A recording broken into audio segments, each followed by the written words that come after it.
Hi, this is CA Jyoti Deshwal and I welcome you all again back to our YouTube channel that is CA Inter by विश्वास CA। Audit का paper है अभी और आपको पता ही है कि ऑडिट एक थ्योरेटिकल एग्जामिनेशन है और जितना इंपॉर्टेंट इस पेपर के अंदर चीज़ें लर्न करना है उससे कहीं ज़्यादा इंपॉर्टेंट है उन चीज़ों को जो भी आपने लर्न किया उन कंसेप्ट्स को अच्छे से अपनी आंसर शीट के ऊपर प्रेजेंट करना। तो इस वीडियो का टाइटल यही होगा, इसकी डिस्कशन यही होगी कि कैसे बहुत अच्छे से आप ऑडिट का पेपर प्रेजेंट करोगे।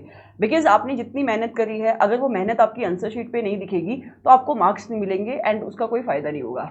ठीक है, सो बहुत ही कम टाइम में आपका लूँगी and I am going to tell you कि कैसे आपको आंसर लिखने चाहिए, केस स्टडी बेस्ड क्वेश्चन को आप कैसे अटेम्प्ट करोगे, क्या चीज़ें हैं जो आपको फोकस करना चाहिए आंसर लिखते हुए, क्या चीज़ें आप नहीं करोगे।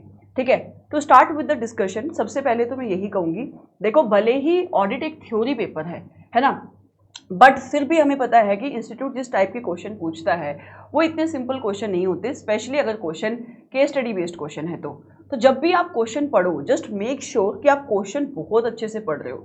Specially I would like to say कि जो क्वेश्चन के रिक्वायरमेंट्स है उसके ऊपर आप बहुत ज़्यादा ध्यान दे रहे हो।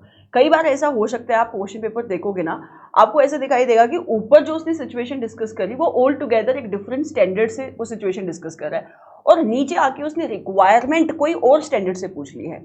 सो अपना मेन फोकस क्या है कि जो रिक्वायरमेंट पूछी जा रही है वहां से उसके ऊपर बेस्ड हमें आंसर देना है। सो आपको ऊपर क्या सिचुएशन है फिर वो भूल जाना पड़ेगा, राइट? क्योंकि वो कई बार क्या होता है आपको कंफ्यूज करने के लिए कि बच्चा गलत स्टैंडर्ड से क्वेश्चन है ऐसे आइडेंटिफाई कर रहे और गलत आंसर लिख कर आए, इस वजह से वो 2-3 स्टैंडर्ड का ऐसे कुछ तो कहानी मिक्स कर देता है, बट नीचे रिक्वायरमेंट एक ही स्टैंडर्ड से पूछी जा रही है। ठीक है, दूसरी बात मैं ये भी कहना चाहूंगी कि क्वेश्चन के अंदर कितनी रिक्वायरमेंट्स है इसके ऊपर भी आप फोकस करो। इसका मतलब ये है कि अगर 4 नंबर का क्वेश्चन है तो ऐसा नहीं होगा वहां पे कि आपको एक ही चीज वहां पे या एक ही ऐसे से आपको शायद आंसर लिखने को मिलेगा। कई बार ऐसा होता है कि इंस्टीट्यूट एक ही क्वेश्चन के अंदर मल्टीपल स्टैंडर्ड की रेफरेंस भी पूछता है। कई बार ऐसा होता है कि एक ही स्टैंडर्ड से मल्टीपल रिक्वायरमेंट्स भी आती हैं, तो आपको ना क्वेश्चन बहुत ध्यान से पढ़ना है, क्योंकि अगर आपने एक रिक्वायरमेंट आइडेंटिफाई कर ली और दूसरी रिक्वायरमेंट आपने नहीं आइडेंटिफाई करी या आपने जल्दी जल्दी में दूसरी रिक्वायरमेंट पढ़ी ही नहीं, तो आपका एक ही का आप आंसर देकर आओगे और आपको आधे ही नंबर मिलेंगे। समझ में आ रहा है? To tell you next point, क्या पेपर जब लिखोगे आपको किन चीज़ों के ऊपर फोकस करना चाहिए। तो देखो, जब आप आंसर लिखना शुरू करोगे तो क्वेश्चन का डिस्कशन हो गया, जब आप आंसर लिखना शुरू करोगे हमेशा इंट्रोडक्शन से शुरू करो। मैं आपको एक सिंपल एग्जांपल देती हूँ। मान लेते हैं क्वेश्चन बहुत सिंपल आ गया है और क्वेश्चन क्या है ऐसे नंबर 200 से कि ऑडिटर का ओवरऑल ऑब्जेक्टिव क्या है। 3 नंबर का क्वेश्चन ये भी आता है। ठीक है, अब उधर 2 ऑब्जेक्टिव हैं कि आपको रीजनेबल एश्योरेंस ऑब्टेन करना है एंड देयर आफ्टर आपको उसको कम्युनिकेट कर देना है as per the requirement of standards in auditors report. यही 2 ऑब्जेक्टिव है।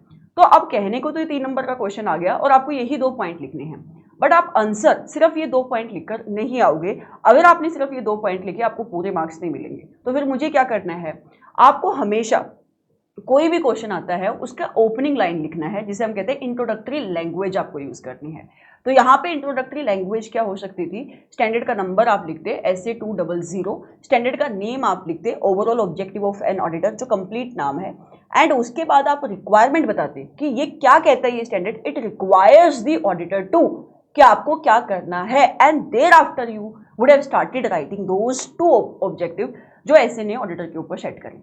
सो ये बहुत इंपॉर्टेंट है। और ऐसे ही अगर कोई क्वेश्चन डायरेक्ट क्वेश्चन भी आता है ना, जैसे कि प्लानिंग वाला क्वेश्चन आ गया कि आपको बेनिफिट बताने की ऑडिट प्लानिंग के बेनिफिट क्या है। अब ये डायरेक्ट क्वेश्चन है, ये कोई केस स्टडी बेस्ड क्वेश्चन ही है, तो इसमें भी आप एक लाइन में पहले इंट्रोडक्टरी लैंग्वेज दे सकते हो that SA number 300 planning and audit of financial statements provides the auditor to requires the auditor to plan and audit of financial statements so that audit can be conducted in effective and efficient manner, and in SA number 300 these are the benefits for audit planning which have been laid down। फिर आप वो 6 point आप लिख दोगे, तो इससे क्या होगा, आपका आंसर बेटर लगेगा। सो हमेशा जब आप अपना आंसर लिखना शुरू करो जस्ट मेक श्योर आप इंट्रोडक्टरी लैंग्वेज डेफिनेटली आप उसके अंदर लिख रहे हो। तीसरा point, this is very important, अगर क्वेश्चन आता है आपका ऐसे based case study based question है ना, तो वहां पे अपन को सबसे पहले जब आप उसका आंसर लिखोगे, इनफैक्ट मैं कहूंगी आंसर लिखने से पहले भी अगर कोई भी स्टैंडर्ड का केस स्टडी बेस्ड क्वेश्चन आता है तो आपको ना उसके अंदर मल्टीपल रिक्वायरमेंट्स के ऊपर पहले फोकस करना है। मल्टीपल एप्लीकेशन तो नहीं हो रही एसेज की, इसके ऊपर आपको फोकस करना है। क्योंकि कई बार ऐसा डेफिनेटली हो सकता है, जैसे मैंने आपको अभी बोला कि एक से ज़्यादा स्टैंडर्ड का मिलके भी क्वेश्चन आ सकता है। अगर आपको याद होगा हमने क्लास के अंदर भी एक क्वेश्चन ऐसा किया भी था, SQC 1 प्लस ऐसे नंबर 230 का एक रेफरेंस आ रहा था, SQC 1 ऐसे नंबर 220 का रेफरेंस आ रहा है स्टैंडर्ड के अंदर, राइट। उसके साथ साथ हमने बाकी सारे स्टैंडर्ड में भी क्वेश्चन किए, जैसे 505 का हमने कोई 505 प्लस ऐसे 610 का एक क्वेश्चन किया था। So there are certain questions in essays जहां पे मल्टीपल एसेज का रेफरेंस आता है। सो आप जब क्वेश्चन पढ़ रहे हो तो देखो कि क्या मुझे इस क्वेश्चन का आंसर लिखते हुए मल्टीपल स्टैंडर्ड का रेफरेंस देना पड़ेगा क्या। तो ये बहुत इंपॉर्टेंट है, ये आपको क्लैरिटी तभी मिल जाएगी जब आप क्वेश्चन पढ़ोगे। एंड जैसे मैंने आपको ऊपर बताया, आप हमेशा जब भी क्वेश्चन पढ़ोगे क्वेश्चन के रिक्वायरमेंट के ऊपर फोकस करो। अब आप जब आंसर लिखना शुरू करोगे ना ऐसे का केस स्टडी बेस्ड क्वेश्चन का आंसर आप लिखना शुरू करोगे, तो सबसे पहले आप आंसर शुरुआत कहाँ से करोगे, तो यहाँ पे भी सबसे पहले इंट्रोडक्टरी लैंग्वेज ही लिखनी है। और इस क्वेश्चन के अंदर इंट्रोडक्टरी लैंग्वेज क्या हो जाएगी, सबसे पहले आपको ऐसे का नंबर लिखना है, उसके बाद आपको ऐसे का नाम मेंशन करना है। अब उस स्टैंडर्ड का किस कंसेप्ट से क्वेश्चन आ रहा है, राइट, तो फिर वो रिक्वायरमेंट आपको लिखनी है। जैसे कि अभी मैंने आपको बोला ऐसे नंबर 200 का ऑब्जेक्टिव से क्वेश्चन है, let's just take an example. तो आप यहाँ पे ऐसे नंबर 200 का नंबर, उसका नाम, फिर उस स्टैंडर्ड ने ऑडिटर के ऊपर क्या रिक्वायरमेंट सेट करी है, फिर वो रिक्वायरमेंट आप लिखोगे। और ये जो रिक्वायरमेंट है बेसिकली यही आपका मेन कंसेप्ट होगा जो क्वेश्चन में पूछा जा रहा है। सो मतलब ये आपका एक मेन बॉडी हो गया आंसर का। फिर उसके बाद क्योंकि केस स्टडी बेस्ड क्वेश्चन है तो डेफिनेटली फैक्ट होंगे क्वेश्चन के, तो फैक्ट ऑफ द क्वेश्चन लिखना है। अब फैक्ट ऑफ द क्वेश्चन के अंदर आप क्या लिखोगे, फैक्ट ऑफ द क्वेश्चन के अंदर जो भी क्वेश्चन के केस सिनेरियो डिस्कस किया गया है, मतलब जो क्वेश्चन इटसेल्फ है वो क्वेश्चन आपको लिख देना है।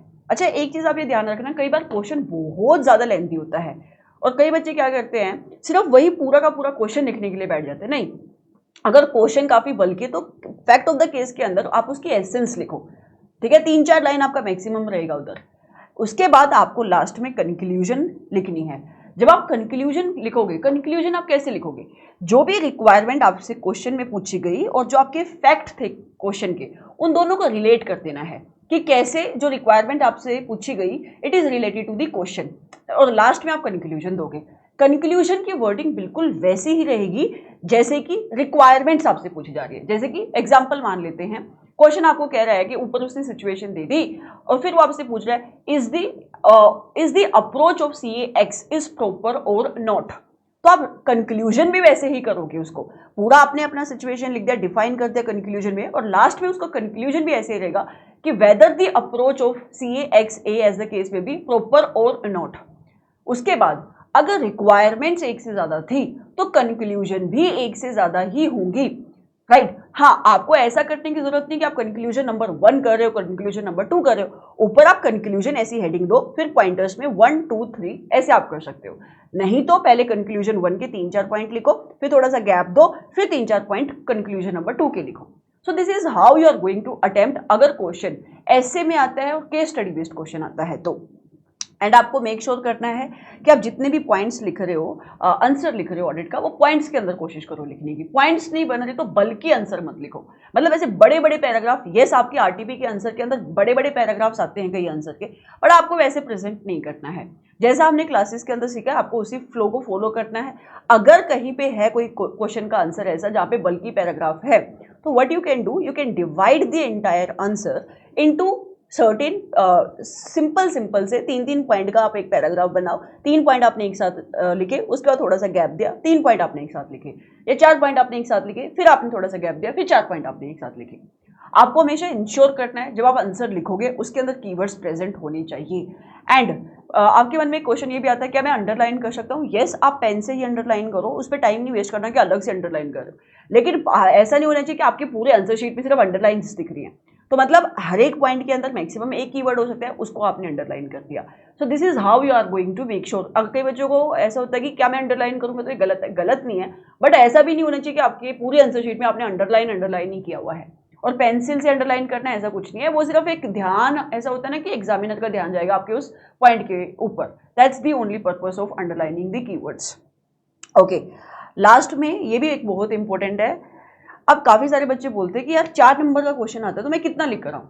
देखो ऑडिट के पेपर में ऐसा नहीं है कि आप कितना लिखोगे तो आपको नंबर मिलेंगे। इधर ऐसा है कि आप क्या लिखोगे और कितना अच्छा लिखोगे तो आपको मार्क्स मिलेंगे। सो अगर 3 नंबर का क्वेश्चन है, देखो ऐसे नंबर 300 में का अपना क्वेश्चन है ना, description of the audit plan, जिधर अपने को 3 ही पॉइंट लिखने हैं कि anti of RAP, anti of FAP and other plan audit procedure. ये 3 नंबर के क्वेश्चन पेपर में बनता है, और एक थोड़ा सा ओपनिंग लाइन आप ऊपर लिख दोगे जो भी आपका सिचुएशन पूछा जा रहा है। अब इसमें अलग से कुछ नहीं लिखना है आपको, तो जो रिक्वायरमेंट्स है उसके ऊपर फोकस करो। अगर आपको लगता है कि 3 पॉइंट, कई बच्चों को लग सकता है यार 3 पॉइंट में बस ऐसे 3 पॉइंट लिखने में 3 नंबर मिल जाएंगे, यस, आपको नंबर नहीं मिलेंगे एक्स्ट्रा ज्ञान देने के, तो डोंट वेस्ट योर टाइम।